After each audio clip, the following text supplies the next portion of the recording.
So I'm working on I'm really going to finish a trilogy of books on civilization that starts with Apocalypse Never, included in San Fransicko, and then the third book is called Pathocracy, and we just settled on the subtitle, which is Why Elites Subvert Civilization. And it speaks to, yeah. So you're thinking about this. I'm glad. Yeah, it speaks to, well, there's so much going on just in those 4 words, and when you're doing a subtitle, you're like, what is the book about? That's what the subtitle's about. And so I'm very interested in the ways in which the people that have benefited the most from civilization are also in the process and doing more than anybody else to undermine it. And that means that the elites, the people that benefit the most from civilization, meaning the security and the prosperity and the status and the freedom that comes from being high on the totem pole. I think the first thing, though, is like, because elites are obviously in the conversation right now. We've been doing a lot of our own reporting on it. We're certainly not the only ones. I think it's a big conversation because the public does not feel that the elites represent them. In a healthy society, in a civilization that's working, you have inequality, you have elites, but people are not mad at the elites. People are mad at the elites. The elites have failed in so many ways. Even if you look at Europe, the heads of state are very unpopular in Western democracies. And so you sort of get at why is that and what makes them unpopular. You know, I mean, so there's a lot of different directions we can go, but I think the fact that we're interested in elites shows that it's in part because they're actually not doing their jobs well. And it's not even that, it's not a radical, like there's certainly a socialist or a communist criticism of elites, which is that there shouldn't be any elites. I mean, that's what Marx is saying. That's what the communists want, is there no elites. We're not saying anything that radical. We're just saying they're not doing a good job. And so when you look at the, you know, something like a third of the public approves of how universities, the media, and other elite institutions are performing. And that just tells you there's something profoundly wrong with our civilization. A good friend of mine, Mike Gibson, has a book, Paper Belt on Fire, where he talks about that sort of collection, the paper industrial complex from DC to Boston, politics, media, academia. It's a kind of a perfect, like, basically you can get on Amtrak and touch on all of the failing, broken, sort of collusive disasters of American society in like a 4-hour Acela ride. Right. Is that part of the problem? Is it the connectivity?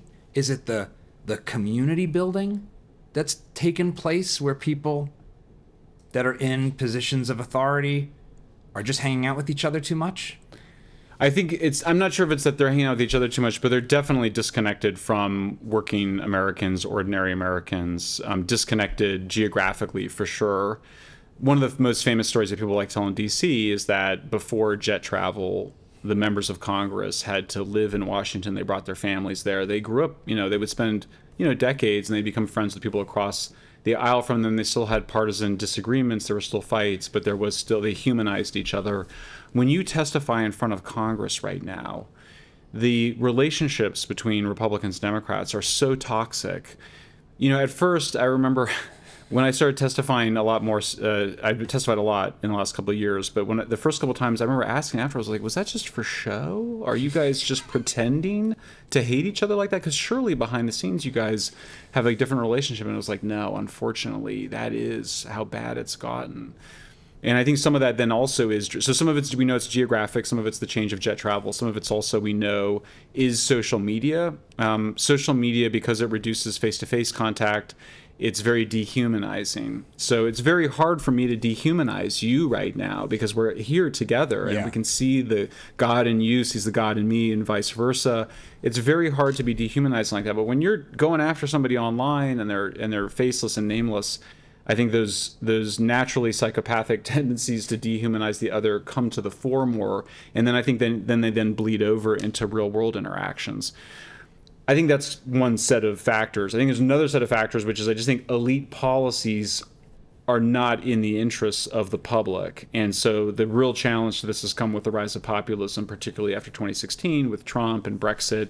And we're still undergoing that transition. It's a very dramatic moment, obviously, where the elites are trying to figure out what does our policy agenda need to be that's in the interests of the public and not in the interests of oligarchs or foreign interests or foreign oligarchs. And I think that's a big driver as well of the dissatisfaction that's occurring. You have a new piece on your Substack about this, about basically, I think the title is basically how the Democratic elite has destroyed itself, basically, in the face of rejecting populism. I'm sort of paraphrasing there, but what's your thesis in that piece? Well, it's interesting to look, if you look at the two parties, there's these similarities and contrasts. I mean, one of them is that you have two populist presidential candidates emerge at the same time in 2016. One of them is Bernie Sanders on the left. The other one is Donald Trump on the right. The Republican and Democratic Party elites aggressively opposed both of those candidates. At the end of the day, the Republican voters went with the populist candidate and the Democrats did not. Now, we describe how the Democrats engaged in some machinations at the elite level, the DNC level, the party level. Super delegates and whatnot. Moving money around and favoring Hillary to make sure she got the nomination. Similar, different, but, similar approach to then snuff out the populist threat in 2020, getting Buttigieg and Amy Klobuchar to drop out, endorse Biden, and then Warren split the vote with split the vote with Bernie. Biden gets the nomination. So one interesting question is, why did the right end up going the populist direction rather than the left? And I think if you look over history, I mean, I don't know what the measure is, but certainly we find left and right-wing populists, throughout history. So why did it work on the right rather than the left? We gave one potential answer, which is just that Trump had more money, was stronger in a lot of ways than Bernie was able to be, just for who he was as an outsider business person rather than a member of Congress. That's potentially one reason. But then I think what's so interesting about it is that the fragilization of the Democrats in the process of the elite. So by subjecting Trump to this just, whatever you think of the guy, a trial of Job, I mean, they threw everything at the guy from 2016 until today, including, lawsuits trying to get him in prison. He narrowly escapes it, in part because he gets this big Truth Social. His company goes public. He becomes a billionaire. He's able to pay this temporary fee anyway in New York. So he gets through it all, and he's the strongest guy. Whereas they protect Biden for so long, they overprotect him. I mean, I just love the metaphor. You can see the implications of it. They overprotect Biden, and then you end up in a crisis that we're currently in. And so I think one of the lessons is that, because we say it all the time, we go, democracy is a really resilient system compared to authoritarianism, but we haven't had we often don't have good examples of that. And I think here you do have a really good one, which is that subject your candidates to tests of fire. The guy who comes out of it's going to be much stronger than the one who is sheltered and coddled and protected by the party apparatus. One of the things that leads me to think about is something that, so you ran for governor in the state of California, and I don't know if you've had any conversations with Balaji Srinivasan. Oh, sure, I know Balaji, yeah. Yeah. So he's I met him years ago. Trying to keep up with his mind is a challenging thing when you're talking to him. He's so fast. He has basically said that California in particular is an example of essentially like communist China. It's a single party state. So there's only really competition within the Democratic Party. Right. You ran as a Republican candidate for governor. No. Or how did you run, actually? I actually ran twice. So I ran in 2018, but I didn't have any support, and I was a Democrat. In 2021, I became an independent because I had just done all the research for San Fransicko, and I was like, I can't be a Democrat anymore just for moral reasons. And then in 2022, I ran as an independent. And there is a path as an independent if you can get out of because they call it an open primary, so anybody can vote for anybody. And so you could have come out of the primary 2 Democrats, 2 Republicans, 2 independents, independent Democrat, whatever. So the hope was we'd get out of the primary as an independent and be in a good position to win by having all the Republicans plus a significant share of independents and some Democrats. I still think that's possible. We just didn't have the time or money really to get there. So, I think Balaji just, as is sometimes the case, overstates the situation. Spending time in that political environment, and maybe even just starting with San Francisco, what has that told you about the problems of feedback loops there? Because it does seem like one of the problems is it's so lopsided and so single party in nature that it just gets crazy. It just becomes like absolutely insane levels of policy that are happening that don't pass muster. I think I saw recently there was a bill to try to make selling children for sex as a felony, and there were actually activists saying this will harm the LGBTQ community if we make child sex trafficking a felony. How's that? That's like the level of insanity it feels like happens in this environment where there's no competition. Is that fair? Yeah.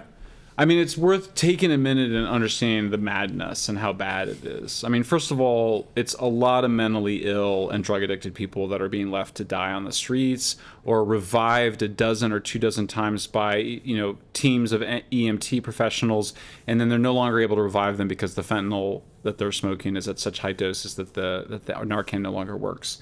You have sex trafficking. We discovered a 14-year-old girl who was being trafficked on the street. The police had failed to get her. We wrote a story about it, able to get her off the street, but that's not uncommon. There's street walking was basically decriminalized, supposedly because it was hurting people of color disproportionately.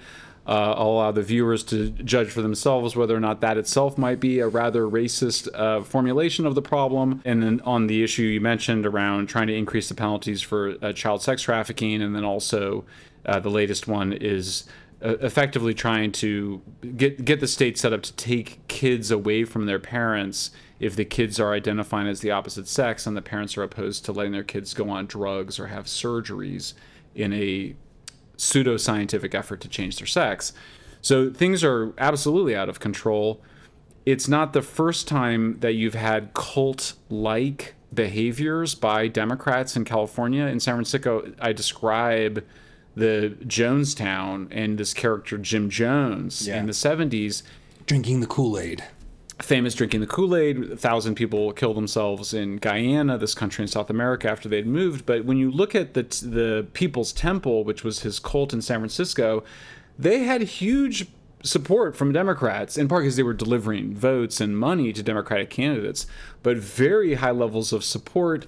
And yeah, it was just it's a religion. So when you so with California, look, it's always had more. Had when they first came in the 19th century, there were more saloons than churches. It's not like Boston. I mean, Boston, the Democrats are not what they are in the Bay Area. That hedonism, the desire to create an alternative religion out of a kind of cult of compassion. That's why I sort of say San Franciscanness is a sickness of compassion unbounded, where it's considered cruel to intervene in someone's life so they don't kill themselves on fentanyl, as opposed to being cruel to let them die from fentanyl on the street. So that's just how crazy it's gotten, and then it falls prey to other pseudoscientific cults, like the idea that you can change your sex. And so, yeah, how do you get the feedback loop in there? It's a very good question. I actually think that there is a way. In other words, I think politics is what breaks that stalemate. You have a lot of very affluent billionaires in California, more than anywhere else, that are capable of supporting candidates that can make change for a variety of reasons. That organizational clarity hasn't kind of coalesced yet, but who knows? It may still happen. It does seem like I live, we're in Austin. And Austin has been the beneficiary, although it's not without its costs, of sort of, California migration, and to some extent elite California migration, the most elite of being Elon Musk moving to Austin, building the Gigafactory. Right. But others as well, Joe Lonsdale, other sort of right of center or just not crazy woke Californians. So there does seem to be a vote with your feet. The feedback loop there, although also seems like, well, now maybe some of the people best equipped to stand up for sanity in California are just like, it's just not worth it, and I'm out of here. Do you think that that's just going to be, that feels like it could be an accelerating feedback loop? Yeah, in fact, this is a pretty I think it's called the Curley effect, and it's named after, I believe, the Boston mayor named Curley, who... I was hoping it was going to be the Stooge. Yeah, no, exactly. Named after one of the Three Stooges. Should be. But yeah, the effect is just that the people that leave are the ones that would have created change, and the people that stay are the ones that benefit from it. And I think there is some truth to that. I also don't think it lasts, forever. A lot, some trends are linear, some trends are not linear.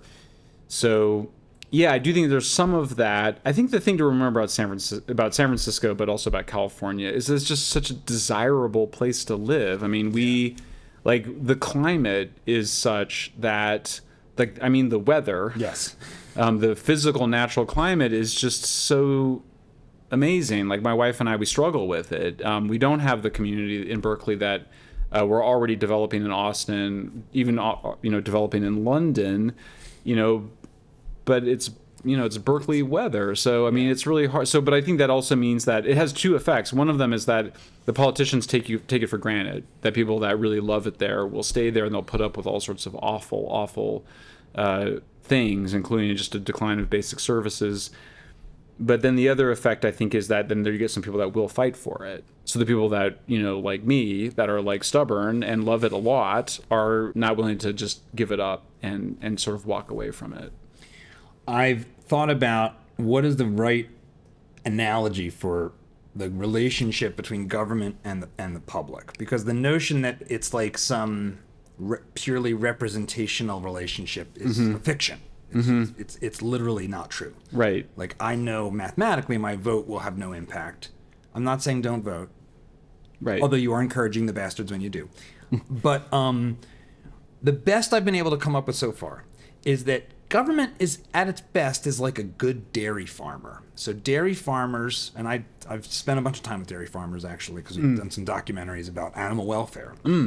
Dairy farmers among the animal food producers are maybe the ones that have to care about the health of their animal the most, because there's a real high correlation between health of the heifer and milk production.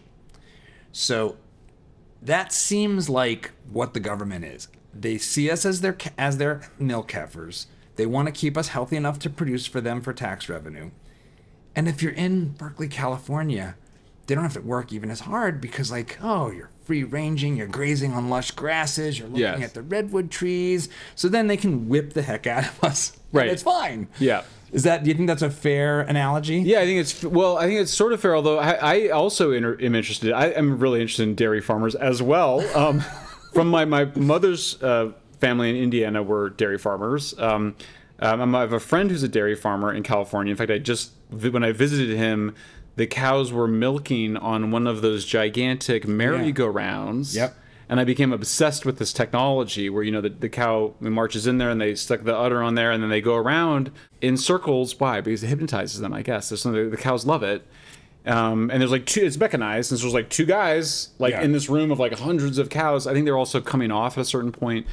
And then when all the controversy was happening about new restrictions on nitrogen pollution were being put in place in the Netherlands, I went to the Netherlands and interviewed dairy farmers. And the first dairy farmer I interviewed, when I started asking him about his cows and his relationship with them, he started to cry because he loves his cows that much. So I would say the metaphor falls apart because the dairy farmers actually love their cows, and the California politicians really don't care about us. They really do take us for granted.